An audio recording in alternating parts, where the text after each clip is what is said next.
ನಮಸ್ತೆ. ವರಮಹಾಲಕ್ಷ್ಮಿ ಹಬ್ಬವನ್ನು ಯಾರು ಯಾವಾಗ ಯಾವ ರೀತಿ ಮಾಡಬೇಕು ಮತ್ತು ವರಮಹಾಲಕ್ಷ್ಮಿ ಹಬ್ಬದ ಸಂಪೂರ್ಣ ಫಲ ಸಿಗಲಿಕ್ಕೆ, ದಾರಿದ್ರ್ಯ ನಾಶ ಆಗಲಿಕ್ಕೆ ಯಾವ ತಪ್ಪುಗಳನ್ನು ಮಾಡಬಾರದು ಮತ್ತು ಯಾವ ಆಚರಣೆಯನ್ನು ತಪ್ಪಿಸದೆ ಮಾಡಬೇಕು ಎಂಬುದಾಗಿ ಈ ವಿಡಿಯೋದಲ್ಲಿ ಹಂಚಿಕೊಳ್ತಾ ಇದ್ದೀನಿ. ವಿಡಿಯೋನ ಸಂಪೂರ್ಣವಾಗಿ ನೋಡಿ, ಇನ್ನೊಬ್ಬರಿಗೂ ಹಂಚಿಕೊಳ್ಳಿ. ವರಮಹಾಲಕ್ಷ್ಮಿ ವ್ರತದ ಕ್ರಮವನ್ನು, ಕಲ್ಪೋಕ್ತ ಪೂಜೆಯನ್ನು, ಕಲಶವನ್ನು ಹೇಗೆ ಪ್ರತಿಷ್ಠಾಪನೆ ಮಾಡಬೇಕು, ಇವೆಲ್ಲದರ ಬಗ್ಗೆ ಯೂಟ್ಯೂಬಲ್ಲಿ ಹಲವಾರು ವಿಡಿಯೋಗಳಿದೆ, ನಿಮಗೆ ಸಿಗುತ್ತೆ. ಆದರೆ ಕೆಲವು ವಿಷಯಗಳನ್ನ ಇಲ್ಲಿ ಹಂಚಿಕೊಳ್ತಾ ಇದ್ದೀನಿ, ಅದು ತುಂಬ ಮುಖ್ಯವಾದದ್ದು.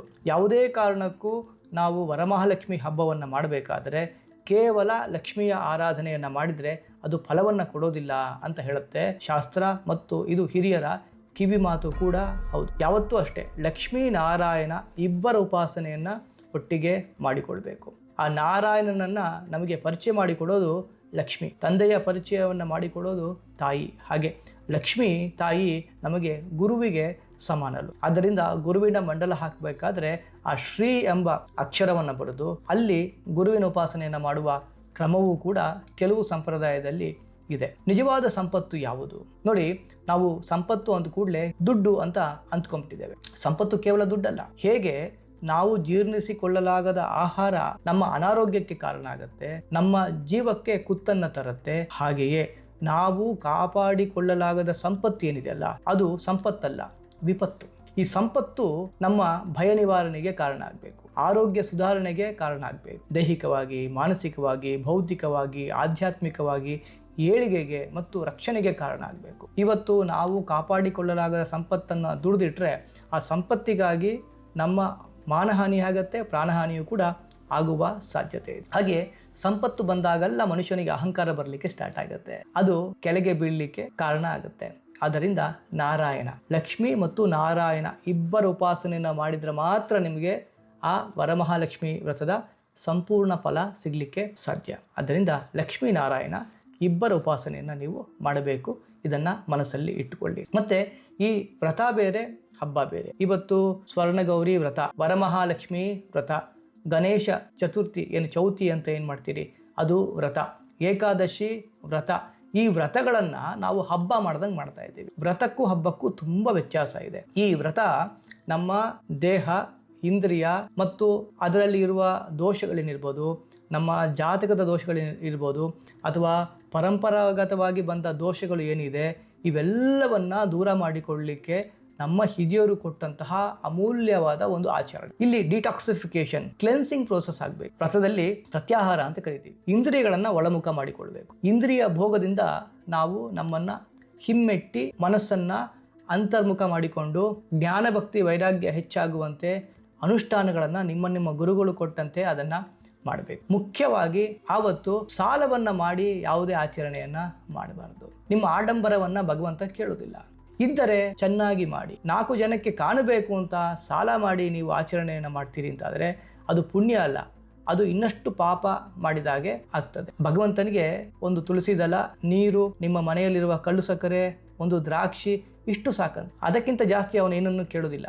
ಅಥವಾ ಅವನದಲ್ಲದನ್ನು ಕೊಡುವ ಶಕ್ತಿಯೂ ನಮಗಿಲ್ಲ. ನಾವು ಏನನ್ನು ಕೊಡ್ಬೋದು? ನಮ್ಮ ಆತ್ಮ ಸಮರ್ಪಣೆಯನ್ನು ಮಾಡ್ಬೋದು, ಶ್ರದ್ಧೆ ಭಕ್ತಿಯಿಂದ ಅನುಷ್ಠಾನವನ್ನ ಮಾಡ್ಬೋದು, ಶರಣಾಗತಿಯನ್ನ, ಅನ್ಯಥಾ ಶರಣಂ ನಾಸ್ತಿ, ನನಗೆ ಯಾರೂ ಕಾಪಾಡೋರಿಲ್ಲ, ನೀನು ನನ್ನನ್ನು ಕಾಪಾಡಬೇಕು, ಜ್ಞಾನ ಭಕ್ತಿ ವೈರಾಗ್ಯವನ್ನ ಕೇಳಬೇಕು. ಮತ್ತು ಸಂಪತ್ತು ಅಂದ ಕೂಡಲೇ ಕೇವಲ ದುಡ್ಡಲ್ಲ, ಆರೋಗ್ಯ. ಒಮ್ಮೆ ಆರೋಗ್ಯವನ್ನ ಕಳ್ಕೊಳ್ಳಿ, ನಿಜವಾದ ಸಂಪತ್ತು ಏನು ಅಂತ ಅರ್ಥ ಆಗ್ತದೆ. ಮನಃಶಾಂತಿಯನ್ನ ಕಳ್ಕೊಳ್ಳಿ, ನಿಜವಾದ ಸಂಪತ್ತು ಏನು ಅಂತ ನಮ್ಗೆ ಅರ್ಥ ಆಗ್ತದೆ. ಮತ್ತು ಭಯ, ಆತಂಕ, ಅಜ್ಞಾನ ದೂರ ಆದಾಗ ಮಾತ್ರ ನಾವು ಆರೋಗ್ಯವಾಗಿ ಆನಂದವಾಗಿ ಬದುಕಲಿಕ್ಕೆ ಸಾಧ್ಯ. ಹಾಗೆ ನಮಗೆ ಹಲವು ವಿಧವಾದ ದಾರಿದ್ರ್ಯಗಳಿವೆ. ಈ ಎಲ್ಲ ದಾರಿದ್ರ್ಯದಿಂದ ಮುಕ್ತವಾಗಿ ನಾವು ಬದುಕಬೇಕು ಅಂತಾದರೆ ನಮಗೆ ಆ ಲಕ್ಷ್ಮೀ ನಾರಾಯಣನ ಅನುಗ್ರಹ ವಿಶೇಷವಾಗಿ ಬೇಕಾಗುತ್ತೆ. ದಯವಿಟ್ಟು ಆಡಂಬರಕ್ಕಾಗಿ ಸಾಲ ಮಾಡಿ ಆಚರಣೆಯನ್ನು ಮಾಡಬೇಡಿ. ಆ ವ್ರತ ಪರಿಪೂರ್ಣ ಆಗಲಾರದು. ಆ ವ್ರತದ ಅಂಗವಾಗಿ ಹಲವಾರು ವಿಷಯಗಳನ್ನು ನಿಮ್ಮ ಪರಂಪರಾಗತವಾಗಿ ಕೊಟ್ಟಿದ್ದಾರೆ, ಅದನ್ನು ಮರೆಯದೆ ಮಾಡಿ. ಆವತ್ತು ಕನಿಷ್ಠ ಪಕ್ಷ ಈ ಮೊಬೈಲು, ಡಿಜಿಟಲ್ ಡಿಟಾಕ್ಸ್ ಅನ್ನು ಮಾಡಿ, ಉಪವಾಸವನ್ನು ಇರಬೇಕು. ಆವತ್ತು ಜಾಗರಣೆ ಮಾಡೋದು, ದಿನಪೂರ್ತಿ ನೀವು ಯಾವ ವ್ರತವನ್ನು ಮಾಡ್ತೀರಿ ಆ ದೇವತಾ ಅನುಷ್ಠಾನವನ್ನು, ಆ ದೇವತೆಗೆ ಸಂಬಂಧಪಟ್ಟ ನಾಮಸ್ಮರಣೆಯನ್ನಾದರೂ ಮಾಡಬೇಕು. ಹೀಗೆ ಹಲವು ವಿಷಯ ಇದೆ. ಆವತ್ತು ಇನ್ನೊಬ್ಬರ ಬಗ್ಗೆ ಕನಿಷ್ಠ ಪಕ್ಷ ತಪ್ಪಾಗಿ ಮಾತಾಡಬಾರದು, ಅಲ್ಲಿ ಕೂತ್ಕೊಂಡು ಗಾಸಿಪ್ ಮಾಡೋದು. ಇದು ಯಾವ ತರ ಅಂದ್ರೆ, ಮನೆಯಲ್ಲಿ ಒಬ್ಬರನ್ನ ಕರೆದು ನೀವು ಅವರ ಮುಂದೆ ಮಾಡಬಾರದನ್ನ ಮಾಡಿದ್ರೆ ಅವರಿಗೆ ಅದು ಆನಂದವಂತ ಇರ್ತದ. ನೀವು ಕಲಶದಲ್ಲಿ ಅಥವಾ ನಿಮ್ಮ ಮನೆಯಲ್ಲಿ ಒಂದು ವ್ರತವನ್ನು ಮಾಡ್ತಾ ಇದ್ದೀರಿ ಅಂದರೆ, ಅದು ಯಾವುದೇ ವ್ರತ, ಯಾವುದೇ ದೇವತೆಯನ್ನು ನೀವು ಆಹ್ವಾನ ಮಾಡಿದ್ದೀರಿ ಅಂತಾದರೆ ಆ ದೇವತಾ ಸಾನ್ನಿಧ್ಯ ಅಲ್ಲಿ ಇರುತ್ತದೆ. ಅವರನ್ನು ಕರೆದುಬಿಟ್ಟು, ನಿಮ್ಮನ್ನು ಮನೆಗೆ ಯಾರಾದ್ರೂ ಕರೆದುಬಿಟ್ಟು ಅವ್ರ ಪಾಟಿಗೆ ಅವರು ಬೇಡದ್ದು ಮಾತಾಡ್ತಾ ಇದ್ದರೆ ನಿಮ್ಮ ಮನಸ್ಸಿಗೆ ಹೇಗಾಗಬೇಡ. ಅಲ್ಲ, ದೇವತೆಗೇನು ಆಗೋದಿಲ್ಲ. ಆದರೆ ನಾನು ಹೇಳ್ತಾ ಇರೋದು, ಒಂದು ದೇವತಾ ಉಪಾಸನೆ ಮಾಡಬೇಕಾದ್ರೆ ದೇವತೆಯನ್ನು ಆಹ್ವಾನ ಮಾಡಿದರೆ ದೇವತೆ ನಿಮ್ಮ ಕಣ್ಣ ಮುಂದೆ ಬಂದು ಕೂತಿದ್ದಾರೆ ಎಂಬ ಶ್ರದ್ಧಾ ಭಕ್ತಿಯಿಂದ ಏನೇನು ಮಾಡಬಾರದು ಅದೆಲ್ಲ ಮಾಡಬಾರ್ದು. ಸಂಪೂರ್ಣ ಒಂದು ಕ್ಷಣವನ್ನ ವ್ಯರ್ಥ ಮಾಡದೆ ಆ ದೇವತಾ ಉಪಾಸನೆಗೆ ಸಮಯವನ್ನು ಕೊಡಬೇಕು. ಇಲ್ಲ, ಅದು ಡಂಬಾಚಾರ ಆಗುತ್ತೆ, ಕಾಟಾಚಾರ ಆಗುತ್ತೆ. ಶ್ರದ್ಧೆ ಇಲ್ಲದೆ ಮಾಡೋದು ನಮ್ಮನ್ನು ಇನ್ನಷ್ಟು ಸಂಕಷ್ಟಕ್ಕೆ ಸಿಲುಕಿಸುತ್ತೆ. ಅದರಿಂದ ಶ್ರದ್ಧೆ ತುಂಬಾ ಮುಖ್ಯ ಆಡಂಬರಕ್ಕಿಂತ. ವ್ರತಗಳಲ್ಲಿ ಹಬ್ಬ ಬೇರೆ, ವ್ರತದ ಬಗ್ಗೆ ನಿಮಗೆ ಹೆಚ್ಚು ಮಾಹಿತಿ ಬೇಕು, ಹಬ್ಬಕ್ಕೂ ವ್ರತಕ್ಕೂ ಇರುವ ವ್ಯತ್ಯಾಸ ಗೊತ್ತಾಗಬೇಕು ಅಂದರೆ ಕಮೆಂಟ್ ಮಾಡಿ, ನಾನು ಮುಂದಿನ ವಿಡಿಯೋಗಳಲ್ಲಿ ಇದನ್ನು ಹಂಚಿಕೊಳ್ತೇನೆ. ಮತ್ತು ಹೊಸ ಸಂಪ್ರದಾಯವನ್ನು ದಯವಿಟ್ಟು ಶುರು ಮಾಡಬೇಡಿ. ನಿಮ್ಮ ಸಂಪ್ರದಾಯದಲ್ಲಿ ಯಾವ ವ್ರತಗಳನ್ನು ಮಾಡಿಕೊಂಡು ಬಂದಿದ್ದಾರೆ ಅದನ್ನು ಅವ್ರು ಹೇಳದ ಹಾಗೆ ಮಾಡಿ. ಇವತ್ತು ಯೂಟ್ಯೂಬಲ್ಲಿ ನಾನೊಂದು ಮಾತಾಡ್ತೀನಿ, ಇನ್ನೊಬ್ಬರು ಏನೊಂದು ಮಾತಾಡ್ತಾರೆ. ಯಾವುದು ಸತ್ಯ ಯಾವುದು ಸುಳ್ಳು ನಿಮ್ಗೆ ಹೆಂಗೆ ಗೊತ್ತಾಗ್ತದೆ? ಕಷ್ಟ ಆಗುತ್ತೆ. ಆದ್ದರಿಂದ ಹೊಸತನ್ನು ಅಳವಡಿಸಿಕೊಳ್ಳುವ ಮೊದಲು ನಿಮ್ಮ ಗುರುಗಳನ್ನು, ಹಿರಿಯರನ್ನು ಕೇಳಿಕೊಂಡು ನಿಮ್ಮ ಸಂಪ್ರದಾಯಕ್ಕೆ ಅದು ಸರಿ ಹೊಂದತ್ತಾ ಅಂತ ತಿಳ್ಕೊಂಡು ಮಾಡಲಿಕ್ಕೆ ಶುರು ಮಾಡಿ. ಇವತ್ತು ಸೋಷಿಯಲ್ ಮೀಡಿಯಾದಲ್ಲಿ ಫೋಟೋಗಳನ್ನ ಹಂಚಿಕೊಳ್ಳಲಿಕ್ಕೆ ಹೊಸ ವ್ರತಗಳನ್ನು ನೀವು ಸ್ಟಾರ್ಟ್ ಮಾಡ್ತೀರಿ. ತುಂಬ ಸಂತೋಷ, ಒಳ್ಳೆಯ ಕೆಲಸವನ್ನು ಹೆಚ್ಚು ಜನ ನಾವು ಬದುಕಿಗೆ ಅಳವಡಿಸಿಕೊಳ್ಳೋದು ತಪ್ಪಿಲ್ಲ.